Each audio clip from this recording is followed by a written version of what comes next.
On se retrouve dans cette vidéo pour parler de TrendTrack. On va voir si c'est vraiment un outil révolutionnaire pour les e-commerçants et on va aussi apprendre à l'utiliser ensemble vraiment en profondeur. On va voir chaque section, chaque menu, on va vraiment tout voir ensemble. Le but c'est que vous savez l'utiliser à la fin de cette vidéo et que vous comprenez pourquoi on l'utilise de telle manière.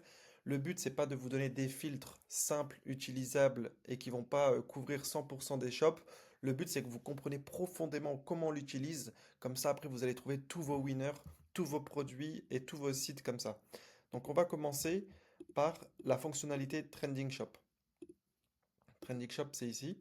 Finalement, en fait, ça va nous permettre de voir tous les shops. Voilà, tout simplement, il y a 313 000 shops actuellement. On va voir littéralement tous les shops. Le but, c'est de jouer avec les filtres et les sortes. Donc les sortes, c'est le tri, pour faire sortir les sites les plus intéressants pour nous. Donc les sites qu'on va pouvoir s'inspirer, scraper. Grosso modo, c'est ça. S'inspirer, scraper et trouver les niches qui fonctionnent, ce qui est un bon time to market. Donc faisons les filtres un par un. Avant de faire les filtres, on voit que Big Players et Rising Stars, en fait, c'est en quelque sorte déjà filtré pour sortir les sites qui font beaucoup d'argent, beaucoup de trafic, parce que le trafic et l'argent, c'est quelque chose qui est en corrélation. Et les Rising Stars, c'est les sites qui justement sont en train d'exploser horizon 1 à 3 mois. Il y a beaucoup de trafic qui arrive alors qu'avant, ce n'était pas forcément le cas. Nous, on va rester sur All Shop et on va faire chaque filtre un par un. Et normalement, si vous restez attentif et vous restez jusqu'au bout de la vidéo, si vous regardez, si vous comprenez ce que chaque filtre fait, vous allez pouvoir trouver tous les sites littéralement que vous voulez. Donc, le premier filtre, c'est le trafic. C'est le filtre le plus important. Parce qu'un site sans trafic, c'est un site mort. Un site avec beaucoup de trafic, c'est un site qui scale ou alors qui a scale. En tout cas, c'est un site qui fait beaucoup d'argent. Il y a une corrélation directe entre le trafic et l'argent que génère le site. Donc là, combien il faut mettre? Déjà, il y a un minimum, un maximum. Le maximum, c'est pas forcément intéressant de le mettre parce que nous, on cherche des très gros sites parfois. Après, il se peut qu'on peut mettre 800 000 par exemple pour éviter de trouver les très très gros sites qui ne sont rarement des dropshippers. C'est plutôt des marques avec un branding tellement fort, une brand awareness tellement forte qu'on peut pas s'identifier à eux. Après, on peut toujours regarder ce qu'ils font, mais là, pour l'instant, nous, c'est pas ce qu'on va chercher. Ensuite, le trafic minimum, honnêtement, on va rarement regarder en dessous de 10 000 ou 15 000. Des fois, on va même chercher beaucoup plus, 30, 50, 100, 150. Mais disons que 10 000, c'est le strict minimum pour trouver les petits sites émergents. En dessous, on ne peut pas se dire que ce site fait suffisamment d'argent pour qu'il soit intéressant à analyser. Après, voilà, 10, 15 000, ça peut être les débuts d'analyse, surtout si c'est des sites récents. Il faut savoir aussi que le trafic qui est donné par TrendTrack, donc là, comme on peut le voir ici, par exemple 800K, si on clique sur Shop Analytics, on voit que finalement, c'est le trafic de mars. Donc en fait, il y a un mois en quelque sorte de retard. Un site peut commencer à faire des bonnes stats en mars et exploser ce mois-ci en avril. Donc en fait, quand on va trouver un site à 15 000, potentiellement, c'est un site qui est en début de scaling et qui va exploser en mois d'avril. Donc là, d'ici une quinzaine de jours, on est le 15 avril, on va pouvoir spy ce shop. Donc pour ça, on va pouvoir soit l'ajouter aux favoris, soit l'ajouter dans le brand tracker, on verra ça juste après, pour pouvoir justement le suivre. Et dès que le premier du mois prochain arrive, là, on va pouvoir regarder s'il a explosé ou pas son trafic. Donc ça, c'est très intéressant. Ensuite, on a le traffic growth. Donc sur à la hausse ou à la baisse, la plupart du temps, on va chercher à la hausse pour trouver des produits et des sites qui ont des bons time to market, qui sont en croissance, parce que forcément un site en croissance, c'est un site qui est dans un bon time to market, que le marché est propice à acheter, et là ça va être intéressant pour nous pour se placer dans un autre marché ou dans le même marché. Franchement, un mois, 3 mois, pas besoin d'aller au-dessus, 6 mois, ça commence à faire beaucoup. Mais au bout de un mois, on peut aller chercher du plus 30, du plus 50%. Après, ça va dépendre des autres filtres. En fait, c'est des combinaisons de filtres qui vont faire le succès. C'est pas filtre par filtre. Mais voilà, Traffic Growth, c'est pas mal. Faut pas tout le temps le mettre parce que si on a des petits sites qui sont stables à 50 ou 100 cas de trafic, c'est aussi très intéressant. il y a des sites qui méritent de s'inspirer ou de prendre leurs produits alors qu'ils font entre 70 et 100 cas de trafic depuis des mois maintenant. Donc ne pas tout le temps mettre des filtres, hein. Des fois, trop de filtres, tu le filtres. Mais là, vous comprenez les deux premiers filtres. Ensuite, le ads count. Ça, c'est super important. En fait, il faut comprendre que la plupart des sites dépendent de Facebook Ads. C'est ce qui génère le trafic.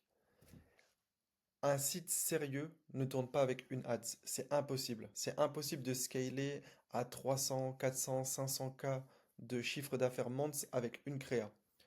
Donc là, en fait, on va pouvoir mettre le nombre d'ads actives les 24 dernières heures. On va jouer avec les filtres, mais ce qu'on va chercher minimum les 24 dernières heures, c'est entre 5 et 10 ads minimum.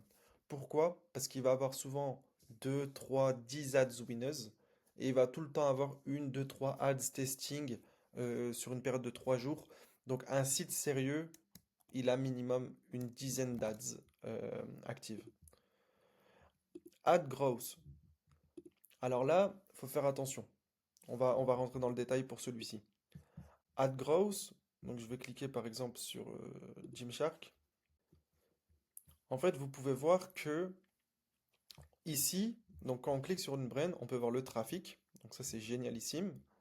On peut voir le nombre d'ads actives, le pixel, les Shopify app, on va y revenir, le trafic by country et le nombre de produits et les best-sellers. Dans le live ads, en fait, il faut savoir que les shops, des fois, ont des cycles de testing. On va tester beaucoup d'ads. Parfois, on va tout cut, on va en relancer légèrement, ou alors on va garder que les winners et scale un petit peu et faire beaucoup de marge. Donc en fait, finalement, il faut faire attention au ad growth parce que c'est pas parce que le mois dernier on avait plus de créa qu'on était forcément plus rentable. On était peut-être en phase de testing.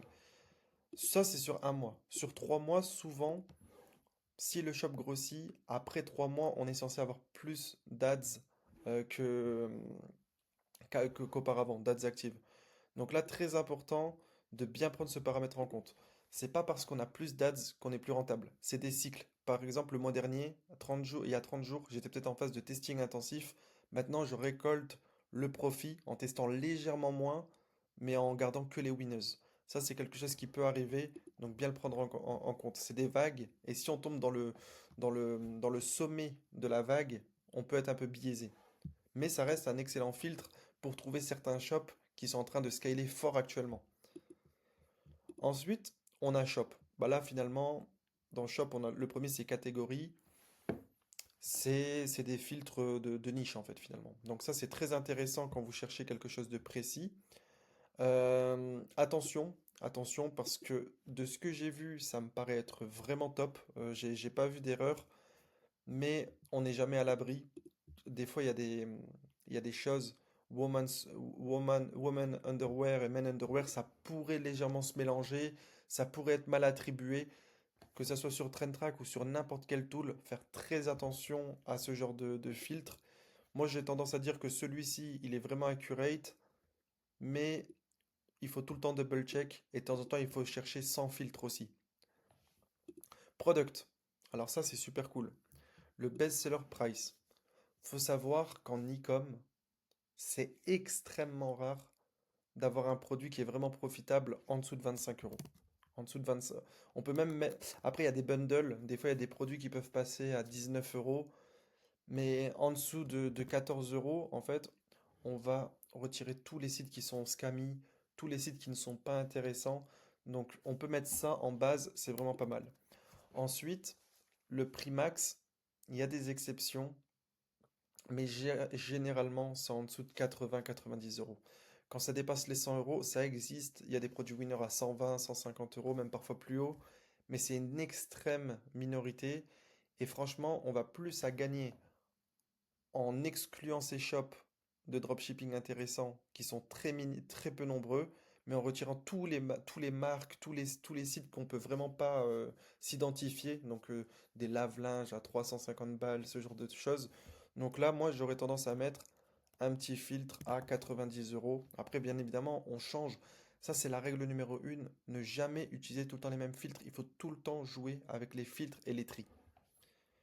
Donc là, on va mettre ça. Shopify App.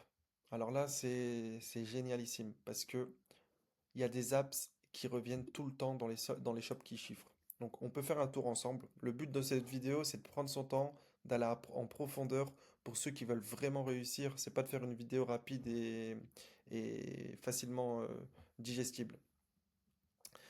Donc Klaviyo, un shop qui commence à chiffrer utilise Klaviyo, ça c'est sûr à 90%. Il y a des alternatives, mais elles sont rares.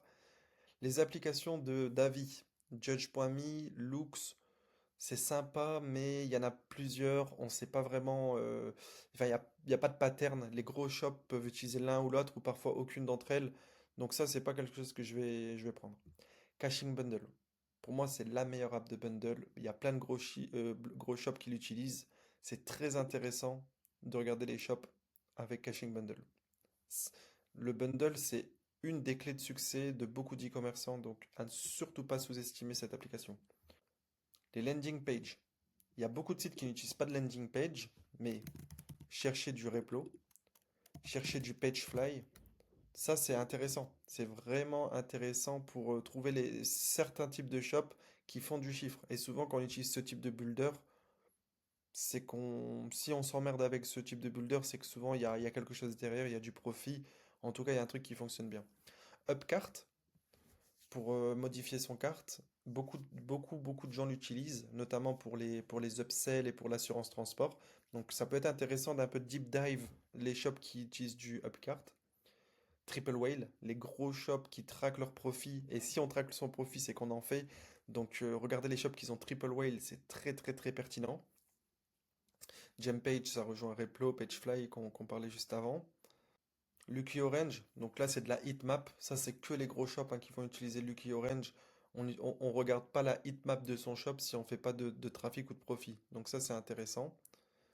Après il y en a d'autres hein, qui sont sympas, hein. Omega, j'ai vu aussi Gorgias, mais c'est pas forcément ce que je regarderais moi de prime abord.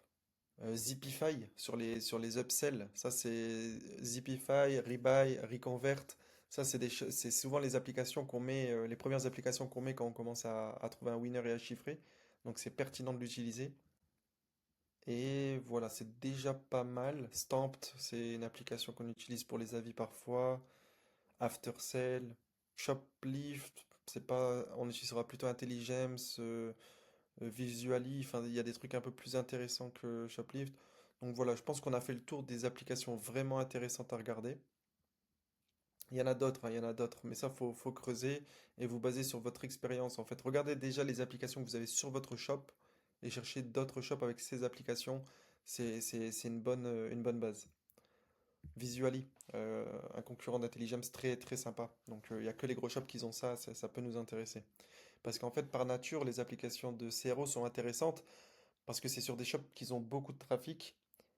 Et nous, c'est ce qu'on cherche. C'est des shops qui ont beaucoup de trafic, qui chiffrent. Parce qu'un shop qui va passer du temps à A/B tester, c'est un shop qui veut s'optimiser. Donc, il y a de l'intérêt à s'optimiser. C'est super cool. Ensuite, les Shopify thèmes. Moi, je ne vais pas conseiller d'utiliser ce filtre-là. C'est sympa, mais ça va pas nous aider à trouver les shops qui chiffrent. C'est que ça soit sur Down, sur Shrine, sur Impact. Tous les shops sont intéressants à creuser. On va pas écarter des thèmes dans notre recherche. Les pixels. Alors là, c'est super intéressant. On va chercher des sites qui ont du pixel Facebook. Ça, c'est parce que c'est la base. Mais après, c'est relativement facile de base à trouver les shops qui se chiffrent sur Facebook avec d'autres outils. Mais là, en fait, on a la chance de traquer le trafic. Donc, on va aussi regarder ce qui se passe sur Pinterest, sur Applovin, sur Taboola, sur du Google Ads aussi, du Snap.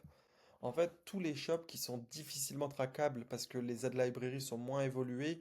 Et en fait, on va peut-être trouver des shops qui font des gros chiffres sur Pinterest parce qu'ils ont le pixel et qu'on voit pas forcément sur Facebook dans notre recherche habituelle. Donc en fait, on va pouvoir ensuite prendre les produits de Pinterest et les mettre sur Facebook. Et ça, c'est super puissant. Donc les pixels, super intéressant. On va plutôt les inclure, jamais les exclure. Il n'y a pas trop d'intérêt d'exclure les pixels selon moi.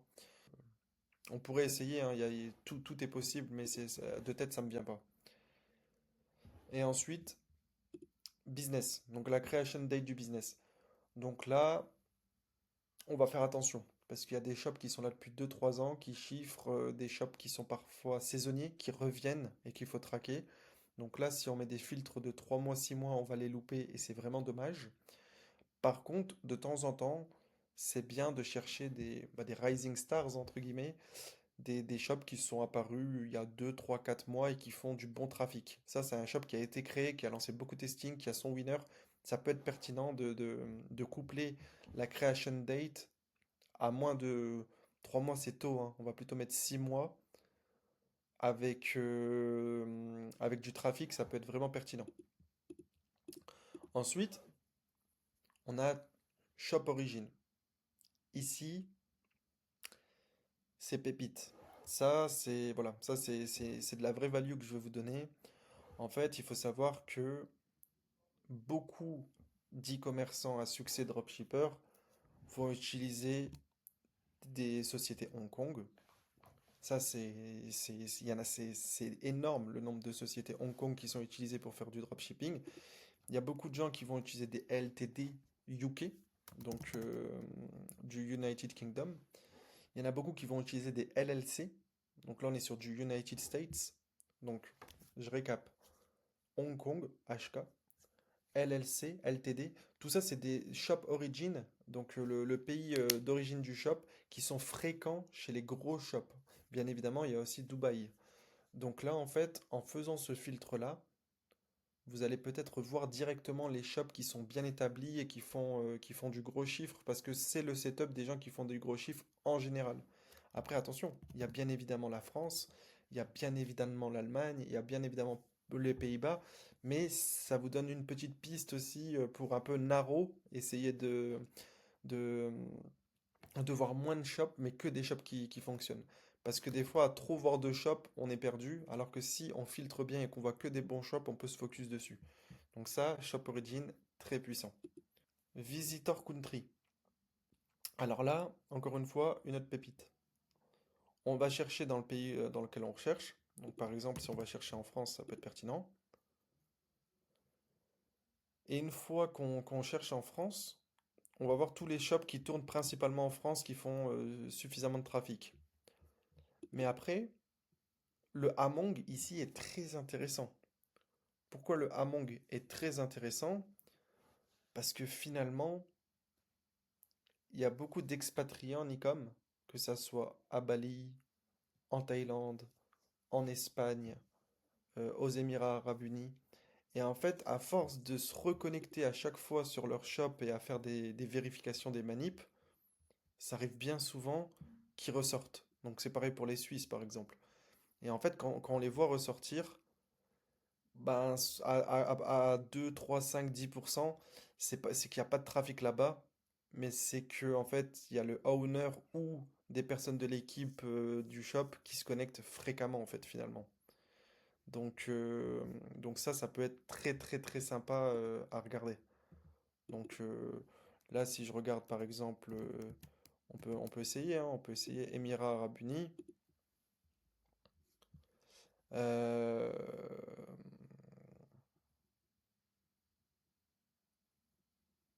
voilà, je prends un chapeau au hasard, hein, franchement, c'est que ça soit.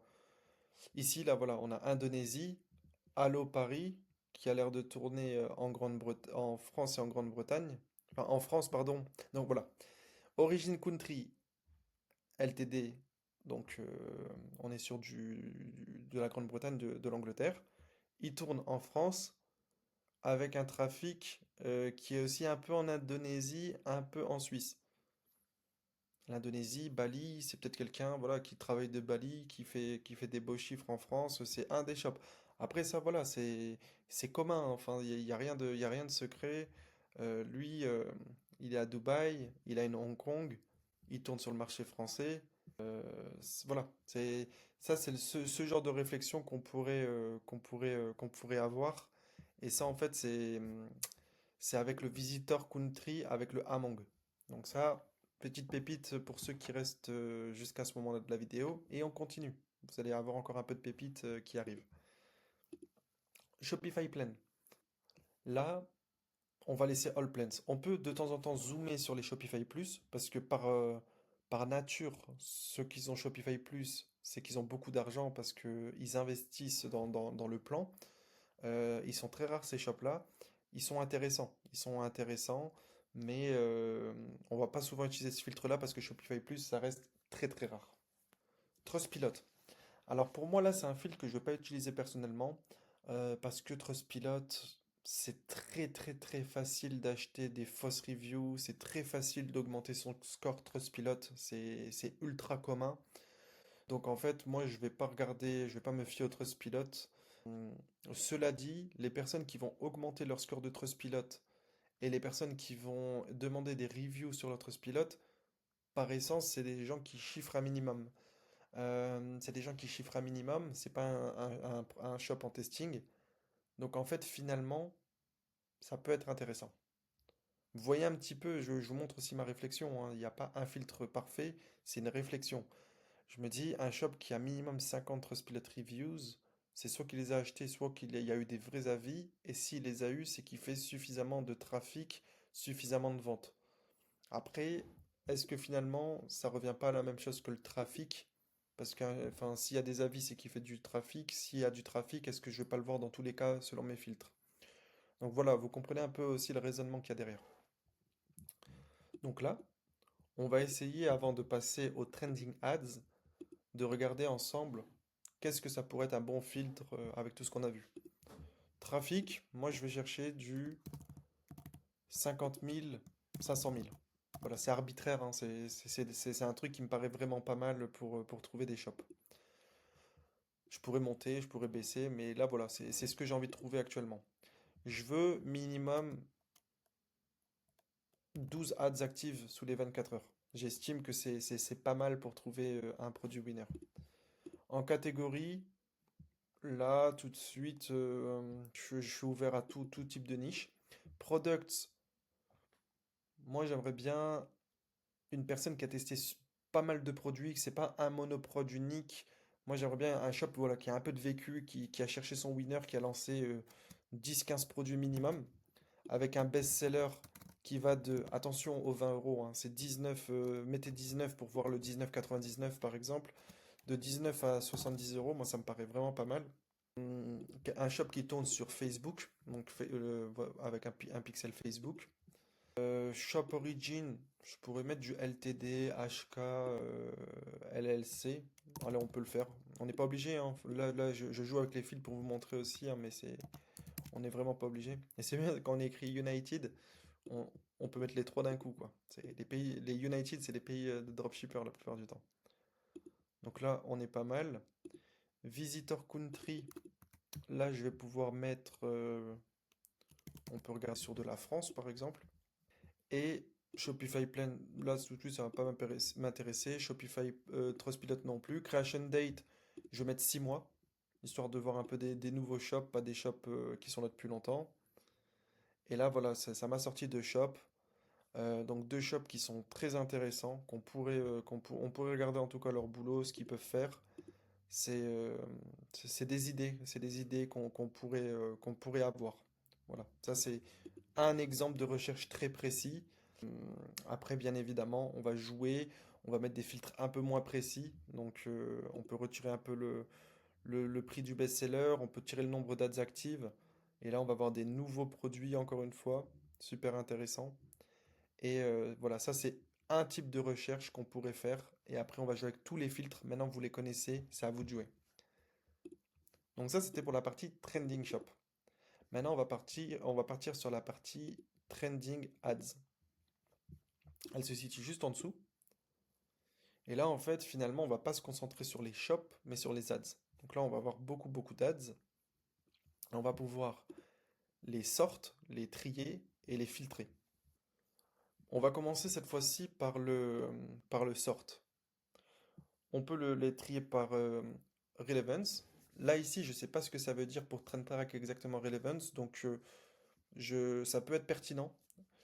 mais je vais pas l'utiliser personnellement là tout de suite. New West, ça m'intéresse pas. Une publicité qui est récente, ça a aucune valeur pour moi. Enfin, c'est pas mieux qu'une autre publicité, donc je vais pas l'utiliser non plus. Most Duplicates, ça peut être pas mal, parce que souvent les publicités dupliquées sont parfois des winners.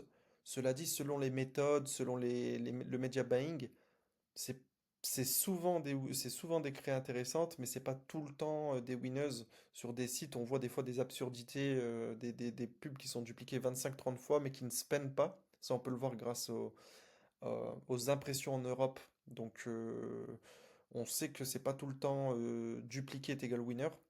Mais par contre, longest running, c'est souvent pertinent. C'est quelque chose qui est souvent une publicité par essence. Pour être winner, elle doit tourner longtemps. C'est comme, enfin, c'est qu'elle a fait suffisamment de trafic, suffisamment de profit pour continuer à tourner. Après, encore une fois, selon les techniques de media buying, des fois on lance en CBO, il y a des créas qui ne spendent pas, qui sont actives, donc ça peut être biaisé aussi. Donc vraiment essayez d'avoir le media buying et Facebook, regardez votre ad account, vous voyez qu'il y a des pubs actives qui ne spendent pas, vous voyez qu'il y a des pubs dupliquées qui sont pas forcément intéressantes. Essayez de comprendre les filtres de par votre expérience. Format, ça c'est génial, on va regarder image ou vidéo. Duplicate ads, on peut voilà, faire une recherche par dupliquer, on peut ne pas le faire. Moi personnellement, c'est quelque chose que je ne fais pas. J'ai trop peur, il y a des ads, elles sont pas dupliquées, elles font des millions, donc je préfère ne pas les louper. Mais on peut une fois regarder sans, une fois regarder avec, bien évidemment. Creation date, ça c'est sympa. Est-ce qu'on veut des pubs qui sont récentes? Est-ce qu'on veut des pubs qui sont anciennes? Ça peut être cool. Days running, moi, pour moi, une créative, on peut pas dire qu'elle est winneuse si elle a pas tourné 15 jours. Franchement, c'est enfin, franchement, en dessous de 15 jours, allez, 10 jours peut-être, mais une pub qui est là depuis 3 jours, on va pas me dire que c'est une big winneuse. Je préfère voir du spend, voir si le ROAS tient, si elle est toujours active ou si elle est désactivée. C'est vraiment important pour moi la durée. Même si dans une CBO, ça veut tout et rien dire, c'est un des, une des clés pour voir une créa si elle est winneuse ou non. Donc on va le mettre. Et select spender type, big player, rising star. Ici, on peut par exemple mettre les statiques des shops qui sont jugés comme des big players, qui tournent depuis 30 jours. Donc là, bien évidemment, on n'a pas que des créas winners, hein, parce que par essence, vous le savez, une créa peut durer, être là depuis longtemps par un big player, mettre dans une CBO et dépenser zéro. Donc on fait très attention à notre réflexion. Mais pour de l'inspiration, voilà, vous êtes dans la niche, dans la niche bébé migration, les pubs qui durent plus de 30 jours sur un big player qui a une bonne équipe, qui fait des bonnes créas, et vous voulez faire de la statique, vous analysez, vous regardez les patterns, s'il y a des choses qui reviennent fréquemment, vous pouvez aussi avoir des angles, c'est super intéressant. Là, on n'a pas de hard métrique, donc là, on n'a pas l'impression, on n'a pas l'engagement, donc les likes et les j'aime, mais par contre, on a de l'inspiration, on voit un peu ce qui se passe sur le marché, c'est toujours super intéressant. Et si c'est en Europe, rien ne vous empêche de cliquer sur le site, d'aller sur l'Ad Library. Donc, je vais cliquer sur le site, View Ad Library, et à ce moment-là, regarder un petit peu les impressions si c'est en Europe. Et si c'est des pubs qui durent depuis 2-3 mois, vous pouvez aussi regarder l'engagement sur d'autres tools, mais ça arrivera sur TrendTrack un jour ou l'autre, l'engagement, donc so- peut-être à la sortie de cette vidéo, ça sera même pas un argument. Donc voilà pour le trending ads, ça va vraiment être là pour s'inspirer, comme le tool le dit ici. On va trier par longest running la plupart du temps. Et ensuite, les filtres, on va jouer un peu comme on l'a vu. Maintenant, on va parler du brand tracker. Alors, le brand tracker, comment ça fonctionne? C'est assez simple. On va aller sur un shop, on va prendre un site qui nous intéresse. Donc, je vais prendre Fashion Nova hein, au hasard, hein. On va pouvoir l'ajouter ici en brand tracker. Donc, on clique dessus, on track. Et là, en fait, on a une petite alerte que c'est en cours. Donc, des fois, ça met un petit peu de temps à arriver et à être super propre. Des fois, ça arrive instantanément, ça c'est génial. Donc, on va voir ensemble pourquoi le Brand Tracker, c'est vraiment, vraiment super intéressant. C'est encore plus profond que quand on clique tout simplement sur Shop Analytics, où on a déjà pas mal de data.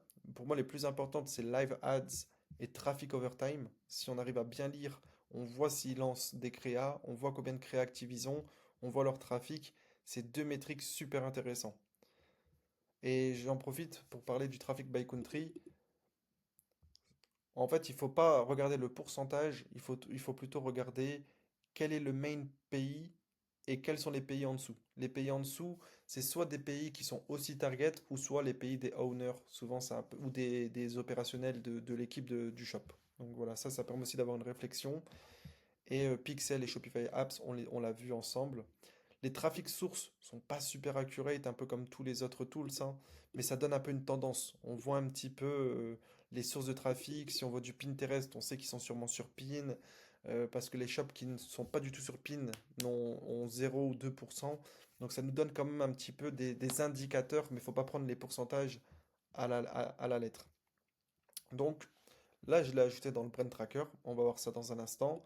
J'en profite juste pour expliquer qu'il y a un petit code qui est KL10 pour avoir 10% de réduction sur votre abonnement. Bien évidemment, vous l'avez déjà compris avec les trois premiers points. Nous, c'est un tool qu'on utilise, c'est un tool qu'on affectionne, sinon je ne me permettrai pas de mettre ce code en avant. Donc si vous voulez essayer le tool, vous pouvez utiliser le code KL10. Vous allez avoir un petit 10% de réduction. Le tool coûte pas très cher, mais ça va vous permettre voilà, de faire croquer, entre guillemets, de faire plaisir et de profiter de 10%. C'est du win-win. Donc n'hésitez pas à utiliser le code KL10, KAHEL10, ou alors d'utiliser ce lien directement pour vous abonner avec les 10% sur votre abonnement directement. Vous pouvez le screenshot et l'utiliser. Donc voilà, voilà. C'est le petit moment placement de produit, si je puis dire, parce que c'est un produit qu'on affectionne et que on aurait promu dans tous les cas. Euh, on était au Brand Tracker. Donc là, il y a deux shops, donc deux shops que j'ai mis en Brand Tracker. On va cliquer sur par exemple Revenge Body que j'ai enregistré. Ici, en fait, qu'est-ce qu'on voit?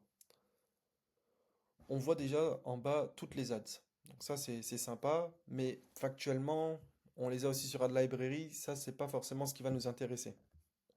Mais par contre, on a le Media Mix. Ça, sur les gros shops, ça commence à nous plaire. Parce que le voir visuellement sur l'Ad Library, c'est moins, c'est pas évident. Là, on voit factuellement qu'il tourne avec de la vidéo, du dynamique, de la dynamique créative. Donc là, ça peut être de la vidéo ou de l'image, parfois les deux au sein même de la même dynamique créative. Donc on fait attention à ça. Mais la plupart du temps, c'est de la vidéo, hein, le DCO. Et il y a de l'image, peu d'images. Donc là, voilà, ça nous donne un peu une tendance sur ce produit. C'est de la shapewear, hein, oui, c'est ça, c'est de la shapewear. Donc là, on sait que si on se lance sur cette niche, on va tourner principalement en vidéo au vu du compétiteur. On voit aussi les top landing pages. Ça, c'est super, super, super cool. Parce qu'en fait, quand on regarde la librairie, on voit pas les liens, il faut cliquer à chaque fois, c'est pas un effort qu'on fait. Et en fait, des fois, on loupe des choses qui sont super importantes. Peut-être que le concurrent, il tourne avec des listicles. Peut-être qu'il tourne avec des advertorials. Peut-être qu'il tourne avec des pages de comparaison, des landing pages, en plus d'une page produit. Et ça, si on ne le voit pas, ça peut être dévastateur. Parce que si on essaie de se lancer dans cette niche en faisant qu'une seule page produit, alors que le concurrent, il tourne que en listicle, en LP, c'est un peu biaisé parce qu'en fait, on n'a pas le même funnel que lui dans son intégralité. Donc ça, il faut bien regarder si on est bien sur du... Donc là, on voit par exemple qu'il tourne sur du products. Donc le premier slash, c'est un slash product. En fait, ça, c'est le premier indicateur avant même de cliquer. Vous regardez si c'est du product, du page ou de la collection. Là, on voit qu'il tourne quand même à 11% sur de la collection. C'est pas déconnant. C'est buy one, get one free en collection. C'est pas mal. Là, on va dire, ça va pas trop encore une fois, une collection. Donc là, quand on accumule, il y a quand même une bonne part du trafic, un bon 20-25% qui part sur de la collection. Donc là, ça peut être une idée aussi pour nous, si on tourne dans ce type de niche, de rediriger vers de la collection et pas vers que de la page produit. Là, c'est pas marquant, mais il y a des, chi- il y a des sites qui tournent à 70% sur de la listicle, à 40% sur de la landing page. Donc faut vraiment, vraiment regarder ce qui se passe. Ça serait dommage de passer à côté de ça. Ensuite, on voit les ads launched. Donc ça, c'est super. Ça nous permet en fait de voir s'ils lancent fréquemment des ads ou non. C'est bon signe quand c'est le cas, parce que tous les shops que je connais qui chiffrent lancent beaucoup, beaucoup, beaucoup de créa. Il suffit de regarder les ad library des vrais sites. Il y a beaucoup d'ads inactives, beaucoup d'ads actives, mais il y a surtout beaucoup d'ads tout court. Donc ça à prendre en compte. Donc voilà pourquoi c'est super intéressant le brand tracker. Ensuite, vous allez voir combien d'ads sont lancés. Donc là, on voit que par exemple, le 11 avril, ils en ont lancé deux. Ils sont toujours en train de run. Et en fait, quand vous descendez, de temps en temps, vous allez avoir des trous. Donc là, c'est que les ads ne sont plus actives. Tout a été cut. Et là, en fait, ça vous permet aussi de voir s'ils sont sur une stratégie CBO ou ABO. Je m'explique. Si tout est actif et rien n'est cut, ça se peut qu'en fait c'est une CBO et si ça se spend pas, on laisse à zéro et on ne cut pas. Par contre, si vous descendez, vous voyez plein de créa cut, typiquement ici, et c'est de plus en plus le cas, hein, vous voyez en bas c'est beaucoup plus cut que là-haut. En fait, vous comprenez le média buyer derrière. Vous vous dites, ok, il laisse ses ads, mais quand elles tournent longtemps et qu'elles sont pas rentables, il les coupe quand même. Ou alors, en fait, vous devez imaginer la structure. Est-ce que c'est de l'IBO? Est-ce que c'est de la CBO? Est-ce qu'il y a une campagne? Est-ce qu'il y a plusieurs campagnes? Et en fait, si vous arrivez à comprendre ça, même sur des shops US, vous n'avez pas besoin des impressions. Vous savez ce qui marche ou qui marche pas parce que vous avez compris leur media buying. Là, par exemple, je peux vous dire, c'est pas le site le plus évident, mais ils ont tout cut ces créas-là. Ils ont cut celle-ci. Là, ils en ont laissé que une sur quatre actives. Ils ont cut, ils ont cut. Vous voyez un peu ce que je veux dire? Depuis mi-juillet, ils ont tout cut, ils en ont laissé que quelques-unes. Moi, j'aurais tendance à dire que la plus ancienne, elle est là depuis 390 jours, elle est active. Le 30 mai, il en lance une, elle n'est pas active. Le 2 juin, il en lance une, elle n'est pas active. Le 4 juin, il en lance 4, il en garde une.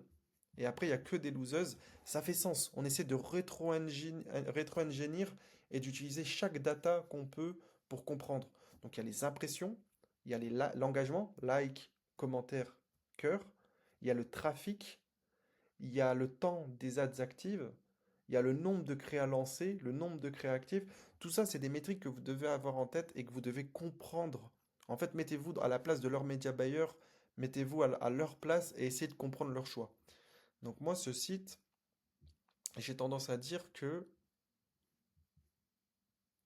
ils ont tendance à plutôt bien couper. Ça a pas l'air d'être une CBO, j'envoie tout et je ne fais pas de media buying derrière.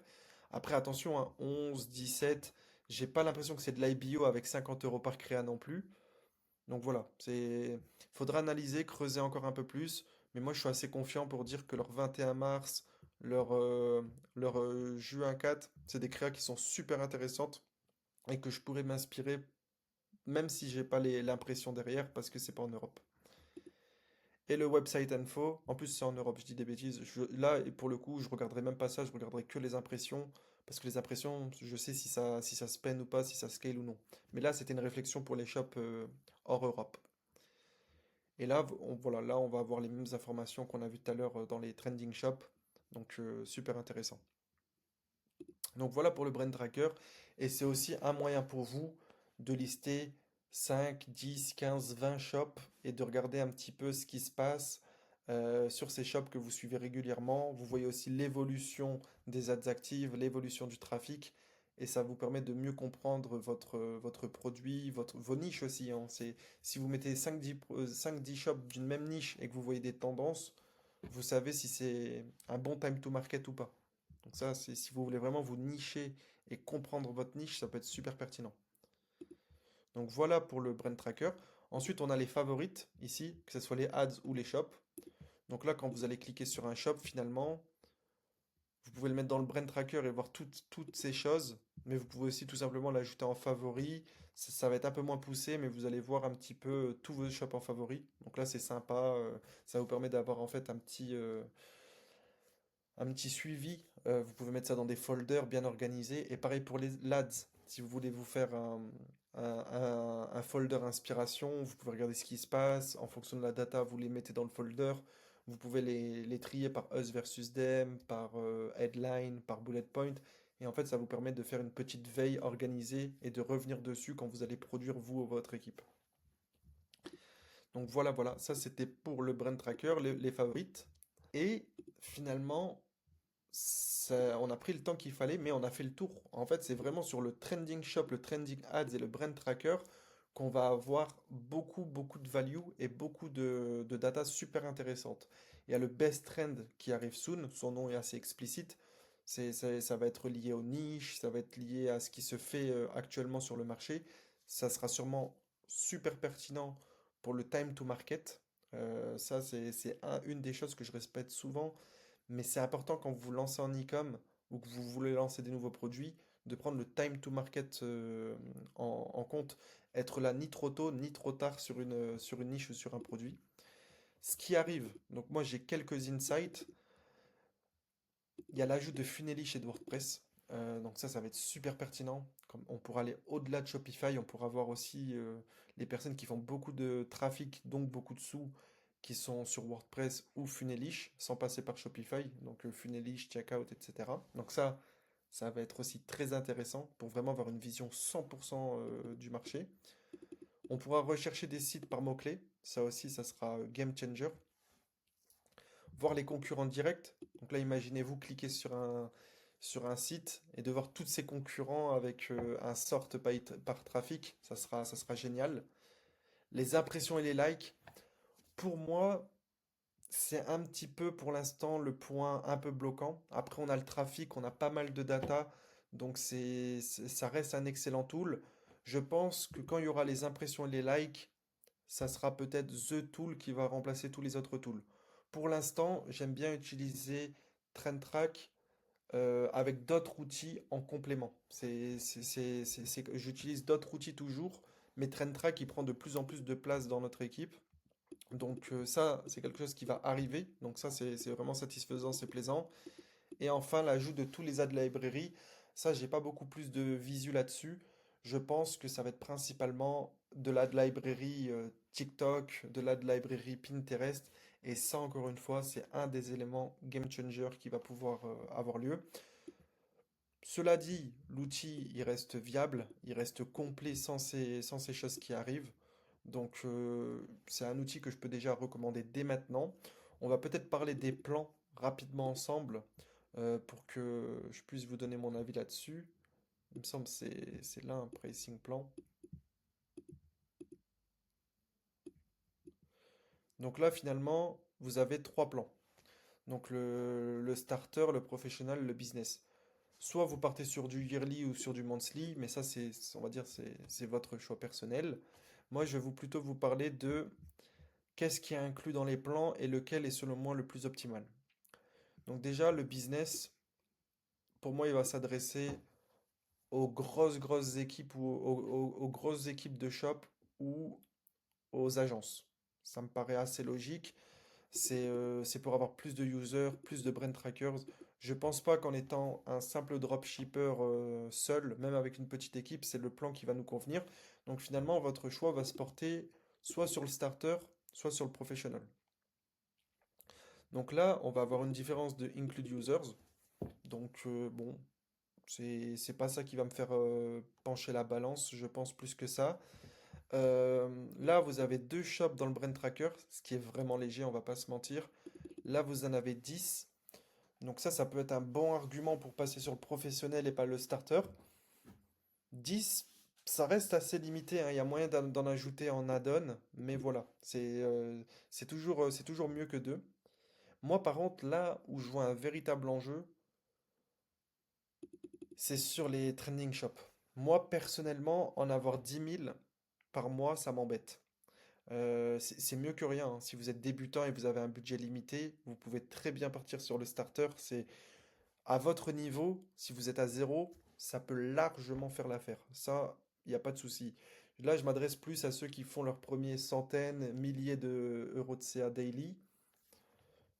10 000 shops, si vous êtes sérieux, vous lancez régulièrement des produits ou des ads pour 30 dollars. Moi, personnellement, je me ferai pas limiter en termes de shop. Donc un débutant, pourquoi pas partir sur le starter s'il y a un enjeu de prix. Sinon le professionnel, juste pour le... En fait c'est surtout pour les trending shops que ça va me faire changer d'avis. Et ensuite le reste, voilà, globalement c'est intéressant. Il me semble qu'on a le trending ads access uniquement avec le plan professionnel. Donc c'est encore une fois une raison de le plus de partir sur le professionnel. Mais voilà, pour moi, un débutant peut partir sur du starter, mais sinon le vrai plan intéressant, c'est le professionnel. C'est surtout ces histoires de 10 000 shops. Là, il y en a 313 000. Euh, Moi, je peux pas être limité à 10 000 shops. Et même si c'est des 10 000 shops chaque mois en plus, il y a plus de 10 000 shops qui pop. Pour moi, c'est vraiment le plan professionnel le plus intéressant. Euh, Si vous avez un peu de trésor. Sinon, partez sur du starter. Commencez comme ça. C'est largement suffisant et vous scalerez votre plan en même temps que votre shop. Donc voilà, on a fait un petit tour sur TrendTrack. J'ai pris le temps, c'est une vidéo assez longue. Je me doute qu'il n'y a pas beaucoup de monde qui aura resté jusqu'à maintenant, mais c'est pour vraiment donner de la value à ceux qui aiment l'e-com, ceux qui veulent vraiment évoluer. Donc je me permets de rappeler qu'il y a un code TrendTrack KL10, ou alors vous pouvez utiliser ce link en faisant une photo ou en screenant pour vous abonner au tool. Moi, ça me fait plaisir, honnêtement, c'est un petit plus, mais c'est aussi un outil que je suis content de promouvoir. C'est un gros projet qui a eu lieu, c'est français. Moi, ça me plaît beaucoup de promouvoir ce type de projet parce que il y a de la valeur, c'est un beau tool, il y a une vraie vision derrière. On sent que c'est pas un tool qui est né, qui va mourir demain. On sent qu'il va avoir des améliorations, que c'est un outil qui est à l'écoute de sa communauté. Enfin bref, plein de valeurs que je partage, donc ça me fait plaisir de faire une vidéo sur ce tool aussi. Donc voilà. Si tu es intéressé par TrendTrack, si tu veux économiser aussi un peu d'argent sur ton plan, n'hésite pas à utiliser le code KL10, KAHEL10. Et j'espère que cette vidéo t'a plu. Ciao, ciao.